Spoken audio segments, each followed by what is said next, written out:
Hello, welcome to Short Story Scene. I'm your host, the storyteller, and here we have a tale called The Strange Case of Dr. Jekyll and Mr. Hyde by Robert Louis Stevenson. Part 9. Dr. Lanyon's Narrative.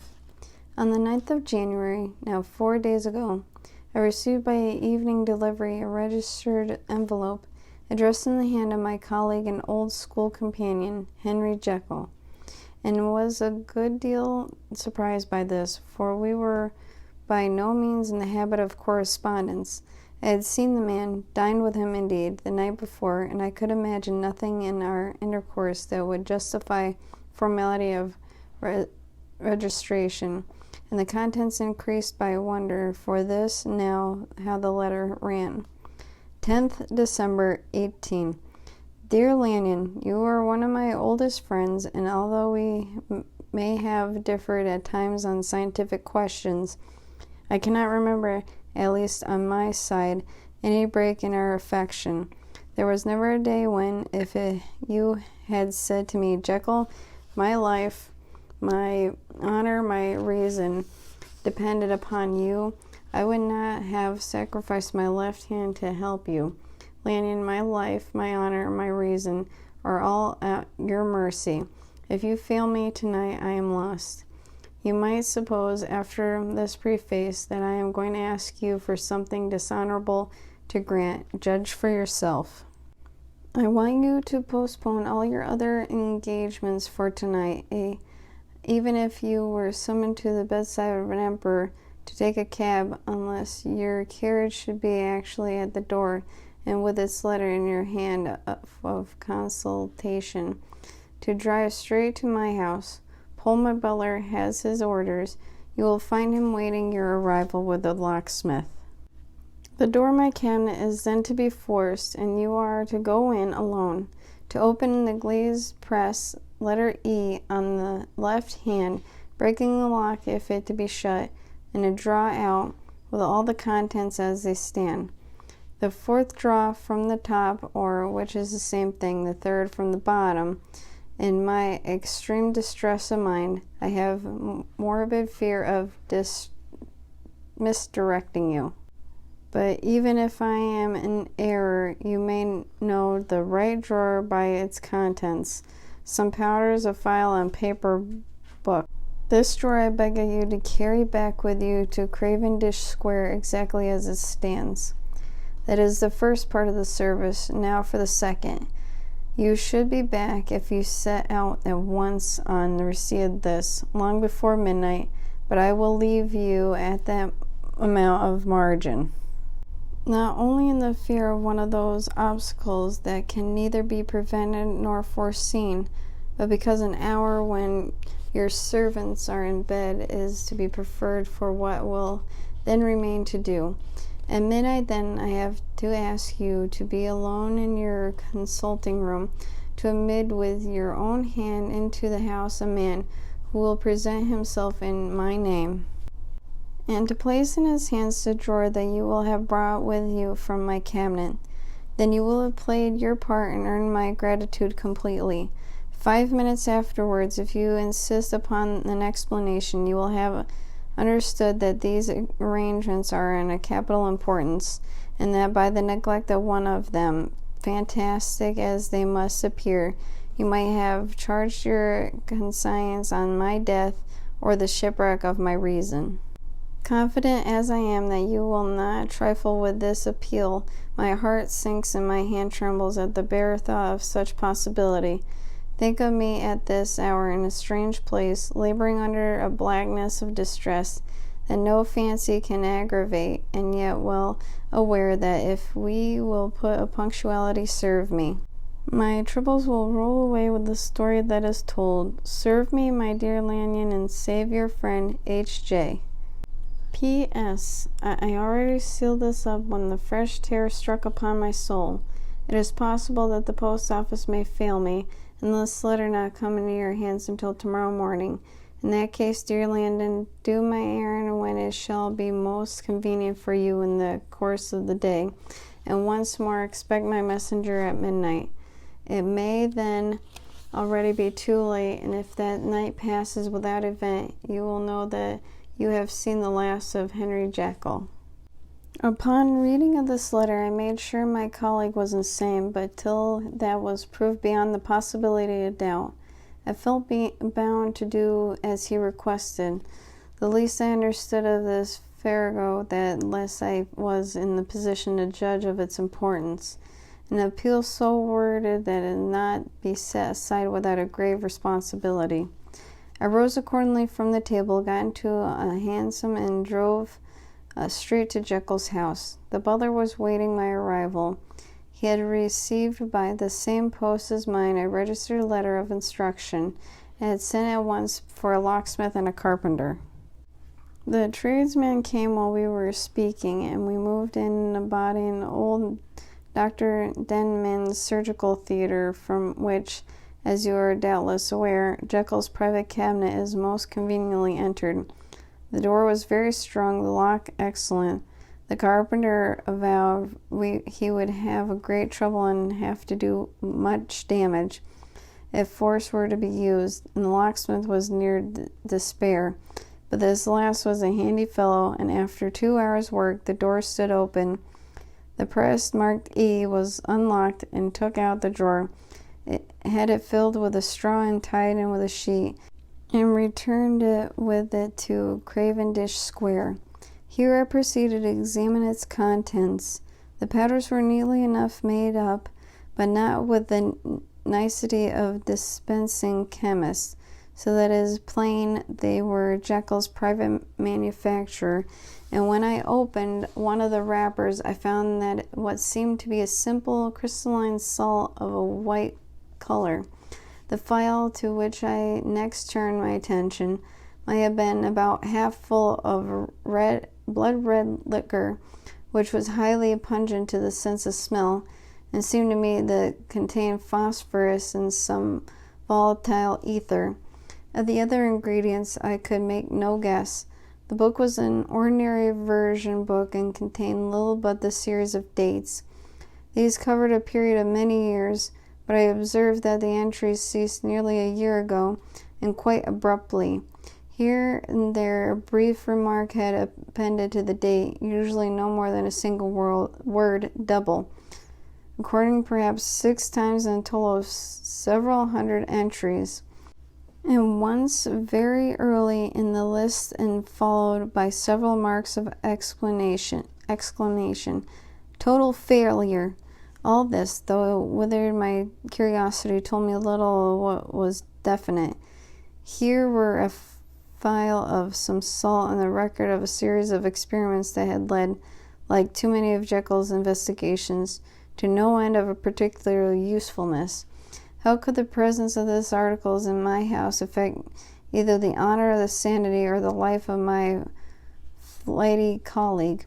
If these messenger could go to one place, why could he not go to another?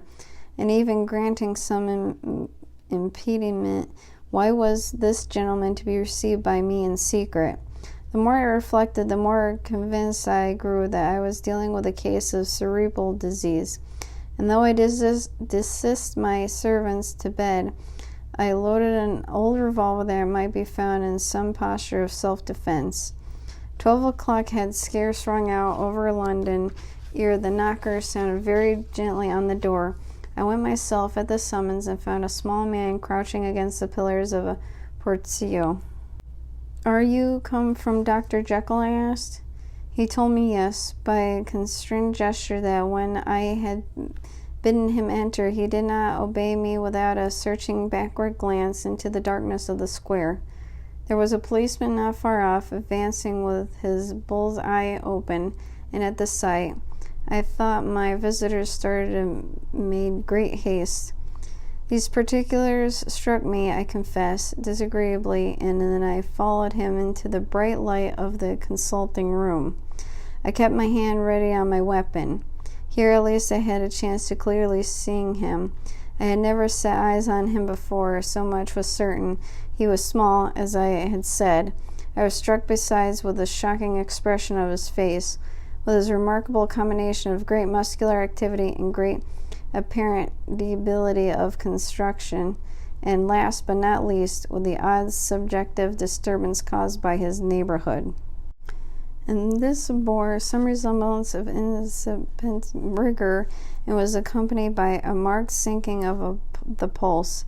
At the time, I set it down in some idiosyncrasy, personal distaste, and merely wondered at the acuteness of the symptoms. But I had since had reason to believe the cause to lie much deeper in the nature of the man, and in the turn on some nobler hinge than the principle of hatred. This person, who had thus, from the first moment of his entrance, struck in me what I could only describe as a disgustful curiosity, was dressed in a fashion that would have made an ordinary person laughable. His clothes, that is to say, although they were of rich and somber fabric, were enormously too large for him in his every measurement, the trousers hanging on his legs and rolled up to keep them from the ground, the waist of the coat below his haunches, the collar sprawling wide upon his shoulders. Strange to relate, the ludicrous accoutrement was far from moving me to laughter, rather as there was something abnormal and misbegotten in the very essence of the creature that now faced me, something seizing, surprising, and revolting. This fresh disparity seemed but to fit in with the reinforcement in it, so that it may interest in the man's nature and character. There was added a curiosity as to his origin, his life, his fortune, and his status in the world. These observations, although they were taken so great a space to have been set down and were yet the work of a few seconds, my visitor was indeed on fire with somber excitement. "Have you got it?" he cried. "Have you got it?" And so lively was his impatience that he had even laid his hand upon my arm and sought to shake me. I put him back, conscious at his touch of a certain icy prang along my blood. "Come, sir," said I, "you forget that I have not yet the pleasure of your acquaintance. Be seated, if you please." And I showed him an example and sat down myself in the customary seat with a fair imitation of my ordinary manner to a patient, as the lateness of the hour, the nature of my preoccupations, of the horror that I had of my visitor, would suffer me a muster. "I beg your pardon, Dr. Lanyon," he replied civilly enough. "What you say is very well founded, and my impatience has shown its heels to my politeness. I come here in an instant of your colleague, Dr. Henry Jekyll, on a piece of business of some moment, and I understood." He paused and put his hand on his throat, and I could see, in spite of his collected manner, that he was wrestling against the approaches of the hysteria. I understood a drawer, but here I took pity on my visitor's suspense and some perhaps on my own growing curiosity. "There it is, sir," and I pointed to the drawer where it lay on the floor behind the table, and still covered with a sheet. He sprang to it and then paused and laid his hand upon his heart. I could hear his teeth grate with the convulsive action of his jaws, and his face was so ghastly to see that I grew alarmed both for his life and reason. "Compose yourself," said I. He turned a dreadful smile to me, as if with the decision of despair, plucked away the sheet. At sight of the contents, he uttered one loud sob of such immense relief that I sat petrified. The next moment, in a voice that was already fairly well under control, "Have you a graduated glass?" he asked. I rose from my place with something of an effort and gave him what he asked. He thanked me with a smiling nod and measured out a few minimals of the red tincture and added one of the powders. The mixture, which was at first of a reddish hue, began in proportion as the crystals melted to brighten in color, to effervesce audibly, and then throw off small fumes of vapor. Suddenly, at the same moment, the ebullition ceased and the compound changed to a dark purple, which faded again more slowly to a watery green. My visitor, who had watched these metamorphoses with a keen eye, smiled, set down the glass upon the table, then turned to look upon me with an air of scrutiny. And now, said he, to settle what remains, will you be wise, will you be guided? Will you suffer me to take this glass in my hand and go forth from your house without further parley? Or has the greed of curiosity too much command of you? Think before you answer, for it shall be done as you decide. As you decide, you shall be left as you were before, and neither richer nor wiser, unless the sense of service rendered to a man in mortal distress may be counted as a kind of riches of the soul, or if it shall so prefer to choose, a new province of knowledge, and new avenues of fame and power shall be laid open to you, here in this room. Upon the instant your sight shall be blasted by the prodigy of the stagger, the unbelief of Satan. Sir, said I, affecting a coolness that I was far from truly possessing, you speak enigmas, and you will perhaps not wonder that I hear you with no very strong impression of belief, but I have gone too far in the way of inexplicable services to pause before I see the end. It is well, replied the visitor. Lanyon, you remember your vows. What follows is under the seal of your profession, and now you have so long been bound in the most narrow and material views, you who have denied the virtue of transcendental medicine, you who have derided your superiors, behold. He put the glass to his lips and drank at one gulp. A cry followed. He reeled, staggered, clutched at the table, and held on, staggering with injected eyes, grasping with open mouth, and I looked. There came, I thought, a change. He seemed to swell. His face became suddenly black, and the features seemed to melt and alter, and the next moment I had sprung from my feet and leapt back against the wall, my arms raised and shielded me from the prodigy, my mind submerged in terror. Oh God, I screamed, and oh God, again and again, and there before my eyes, pale and shaken, and half fainting, and groping before him with his hands like a man restored from death, there stood Henry Jekyll. What he told me in the next hour I could not bring my mind to set on paper. I saw what I saw, I heard what I heard, and my soul sickened at it. And yet now, when that sight has faded from my eyes, I ask myself if I believe it, and I cannot answer. My life is shaken to its roots, sleep has left me, the deadliest terror sits by me at all hours of the day and night.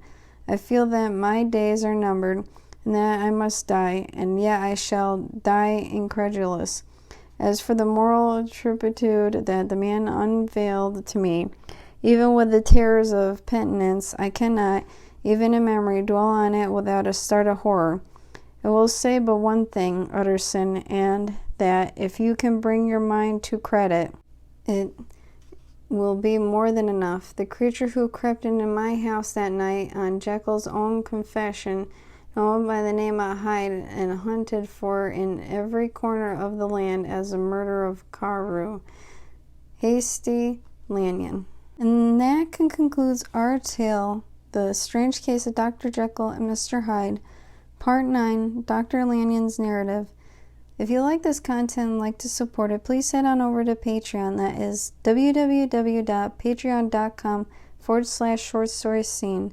And stay tuned for the next part, Part 10, Henry Jekyll's full statement of the case.